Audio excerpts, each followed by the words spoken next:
Naegele Vilas Manohar यांनी लिहिलेली doctor Prakash Amte यांची प्राणीमैत्रीची कथा. सेगमेंट 9.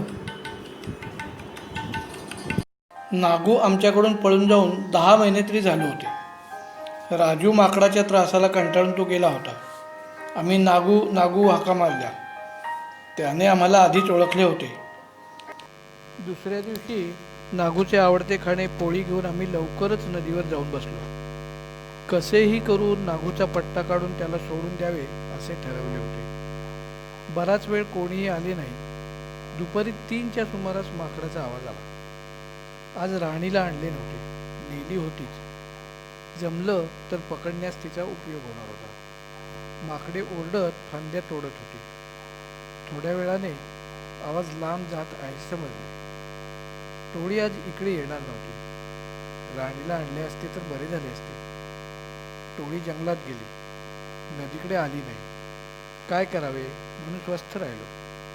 4-5 मिनिटात वरच्या झाडावरून खर्र खर्र असा आवाज आला.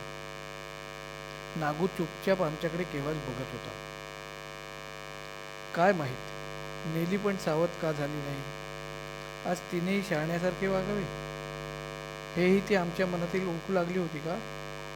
त्यानेच आमचे लक्ष वेधून घेतले. नागू नागू हाका मारल्यावर ते जमिनीवर आले, पण लांबूनच बोलू लागले. प्रकाशने पोळीचा एक तुकडा त्याच्याकडे फेकला. नागू सावध झाला. पोळीकडे थोडा वेळ त्याने संशयाने पाहिले. मग मागचा पाय लांब करून पोळीला ओझरता स्पर्श करून त्याने तो झटक्यात मागे घेतला. मग पाय लांब करून नीट पोळीला लावला. कोणतीही नवीन वस्तू माकडे प्रथम या कृतीने पाहतात. ती वस्तू धरत नाहीत हे कळल्यावर तिच्या वाटेला जातात. नागूने पोळीचा तुकडा उचलला, वास घेतला. आता त्याला लहानपणचे खाणे आठवले. आनंदाने ची ची करत त्याने भराभर दोन्ही हातांनी पोळीचे तुकडे केले. मोठा तुकडा डोंगणाखाली सरकवला. बाकी बक्का बक्का खाऊ लागला. त्याच्या गळ्यातील पट्टा घट्ट झाला होता. मी नागू नागू करत उठलो. त्याने ढुंगणाखालील पोळी उचलून धुवून ठोकली. तो झाडावर चढला. परत एकदा प्रकाशने प्रयत्न केला. नेलीने पण पूर्वीसारखे पकडता येते का याचा प्रयत्न केला. मग आम्ही नाच सोडला. नागू आम्ही परत निघेस्तोवर जवळपास राहिला. पुढे 4 दिवस रोज तिथे जात होतो. पण त्या टोळीने तो भाग सोडला होता. बिचारा नागू गेले 8 महिने काही टोळ्यांची विनवणी करत हिंडत होता. कोणाच ठाऊक. परत 2 वर्षांनी 1980च्या ऑगस्टमध्ये नागूने आम्हाला दर्शन दिले. नदीवर माकडांची टोळी होती व एक माकड जाणून बुजून मागे राहत होते. आमच्या वरच्या झाडावरून ते वाकून वाकून बघत होते. नागू नागू आवाज देऊन एक प्रतिसाद देऊन ते टोळीत गेले. गळ्यातील पट्टा तोडण्यात ते यशस्वी झाले होते. आम्ही एकमेकांना ओळखले याचाच आनंद होता. आम्हाला 77च्या शेवटी भेकराचा एक नर मिळाला. त्याचे नाव जॉन ठेवले. पेंटीला जोडीदार मिळाला. यावर्षी एक ब्रँडेड क्रेट साप मिळाला. पहिल्या वर्षी त्याने साप खाल्ला होता. आता चांगला मोठा पिंजरा केला होता. पुढे असंख्य विषारी साप मिळाले. अर्थात फक्त विषारी साप पकडून पिंजऱ्यात ठेवत होते. उन्हाळ्यात येथे 117 अंश फॅरेनहाइट इतके तापमान असते. एकदा दुपारी एकदम 4 साप. दुसऱ्या दिवशी पिंजऱ्याला बाहेरून मोठी लावली. दुपारी पाण्यात त्यांना काही दिवसांनी परत 2 साप. मग पिंजऱ्यात खाली मातीचा ठरवला होता पाण्यात. मग मात्र आता सापांसाठी शास्त्रोक्त टाकी बांधून घेतली आहे. त्या तळाला 4ही बाजूने पाणी गेलेले असते. पेटी हरणाने आमच्याकडे झाली तिथे प्रथमच पिंजऱ्यात एका पाळसाला घेतले. पहिल्या दिवसापासून आम्ही पाळसाला हात बाकीच्यांच्या अंगासारख्या गरीब प्राणी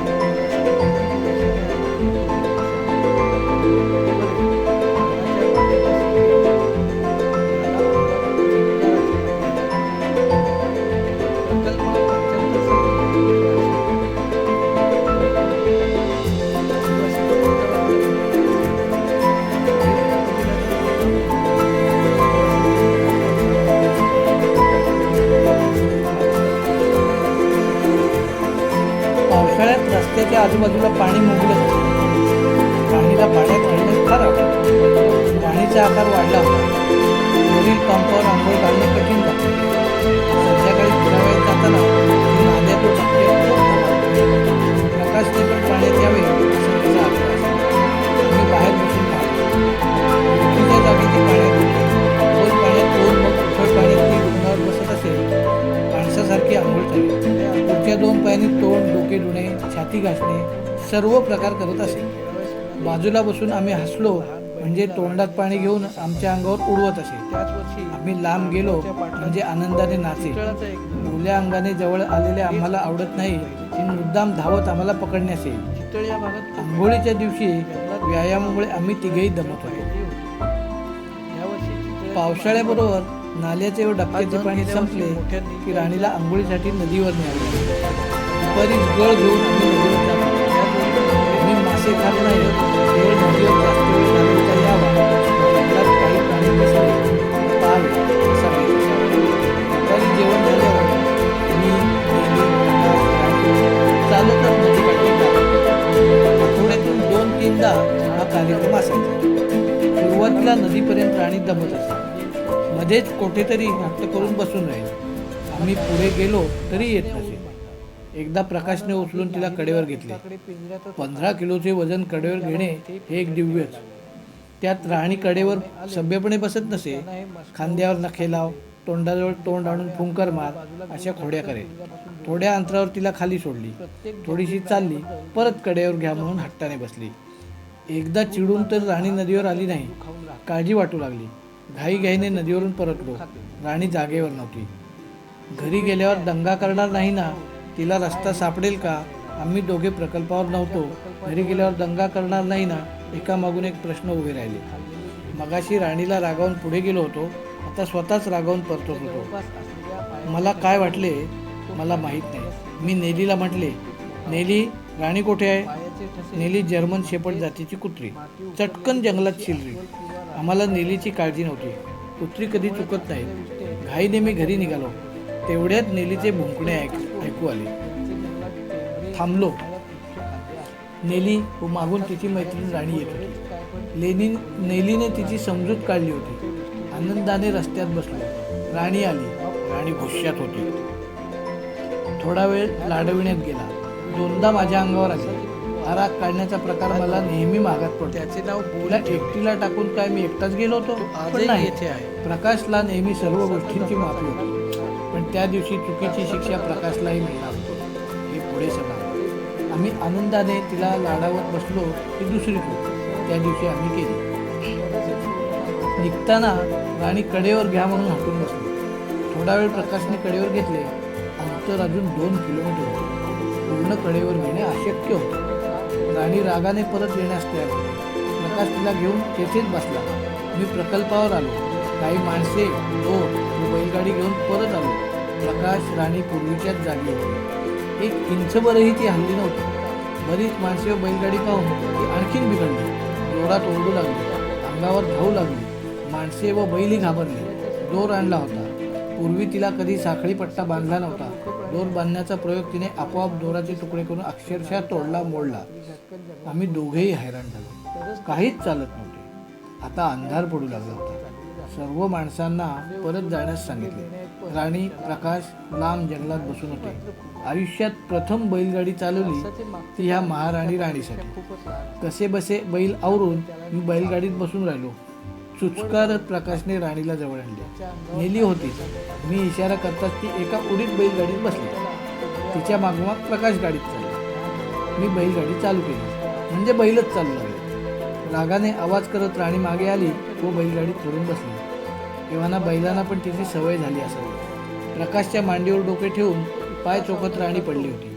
आमची वरात अंधार पडल्यावर घरी पोचली. तेथून पुढे राणी म्हटली की आम्ही परत येत होतो किंवा नेलीने जंगलातून आणल्यावर तिचे कौतुक करत न बसता चटकन चालत राहत होतो. रागाने, नाराजीने ओरडत राणी मागे येत राहील. आपला हट्ट चालत नाही हे कळल्यावर पुढे ती सभ्यपणे फिरावयास येत होती. राणीला घेऊन 1978 सालच्या शेवटापर्यंत नदीवर जात होतो. दुपारी रस्त्यापासून आज जंगलात नदीकाठी जात होतो. शक्यतो संगमापुढे इंद्रावती काठीत जाणे सोयीस्कर होते. एकतर चांगले घनदाट जंगल व तेथे वर्दळ नव्हती. तिकडे जाताना एक नाला लागतो. नाला पार करून जाताना राणीला कोणाची तरी सोबत लागत असे.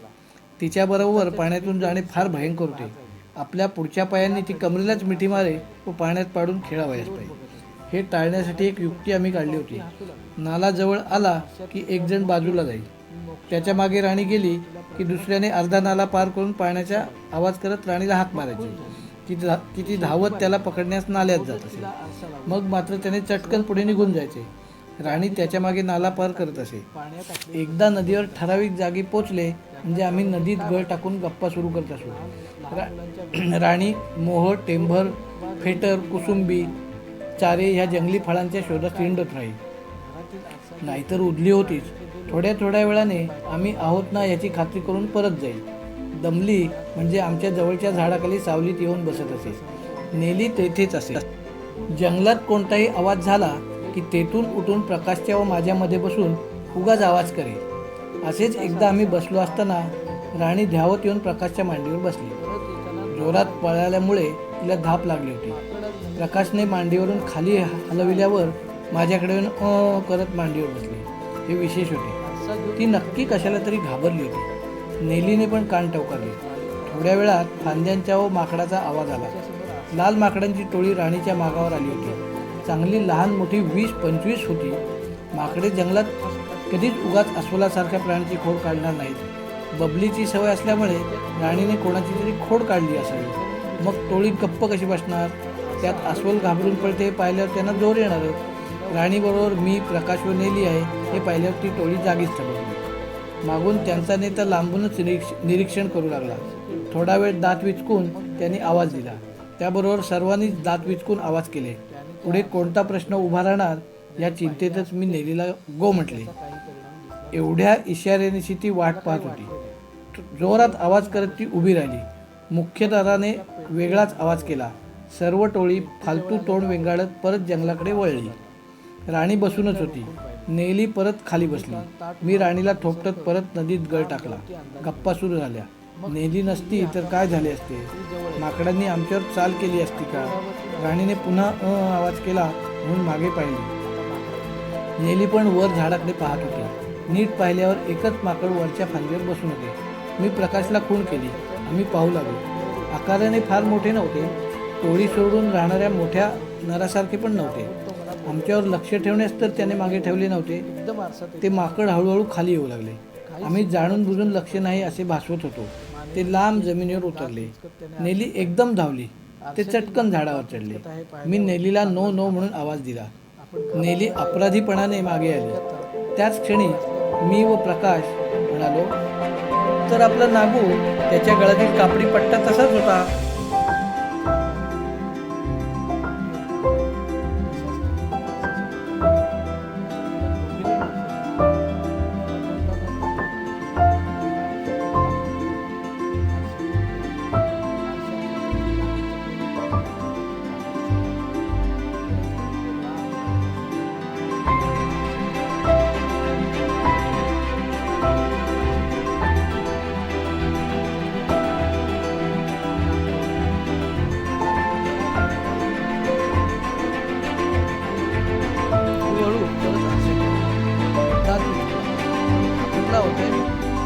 बबली बाजूला होती.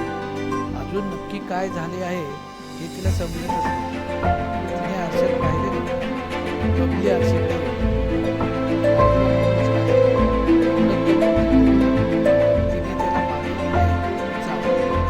त्याला मागितले बिचारी नक्की काय झाले हे सुद्धा समजता मालू आपल्या खोलीतच नाही अशी ती वागू लागली. पण तिने मालूला पुन्हा माझ्या पलंगावर येऊ दिले नाही. राणीजवळ प्रकाशजवळ बसलेले असे व मी जरी तिथे गेलो तरी आवाजाने व नजरेने ती नाराजी व्यक्त करीत असे. इतरांसारखी अंगावर येत नसे. अस्वलाला मध व जमिनीतील उदली हे वाळवी खूप प्रिय असते. राणीला दूध भात, मध व उदली हा खुराक चालू होता. मालू आमच्याबरोबर जेवत खात होता. 4 महिन्यांनी राणी 8 किलोची झाली. मालू 10 किलोचा होता. 8-9 वर्षांनी राणी 82 किलो आरशाकडे व तोंड मालू करून तो बसला. 44 किलोचा आहे. स्वतःला चांगले निरखून पाहू लागला. छाती पोट जमिनीवर टेकून झेप घेण्याचा पवित्रा त्याने घेतला. आरशातील माकडाने तसेच केले म्हटल्यावर तो चटकन नीट बसला. त्याने विचित्र आवाज काढला. दुसरे माकड साथ देत नाही म्हटल्यावर त्याने रागाने आवाज काढला. तरी समोरचे माकड काहीच आवाज करत नाही समजल्यावर तो बुचकळ्यास पडला. मग काहीतरी करावे म्हणून आरशाकडे डुंगण करून 4 पायावर उभा राहून मान खाली करून पायातून मागे पाहू लागला. आरशातील माकड पण तसेच करते हे दिसल्यावर खात्री करण्यासाठी त्याने मान वर करून मागे पाहिले. दुसरे माकड मागे बघत होते.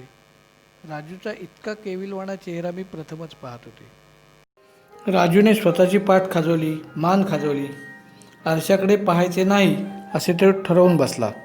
बबली झटकन पुढे आली. राजूचे केस पाहू लागली. बबलीमुळे त्याला धीर आला असावा. राजूने आरशात पाहिले. बबली पण आरशात दिसली असावी.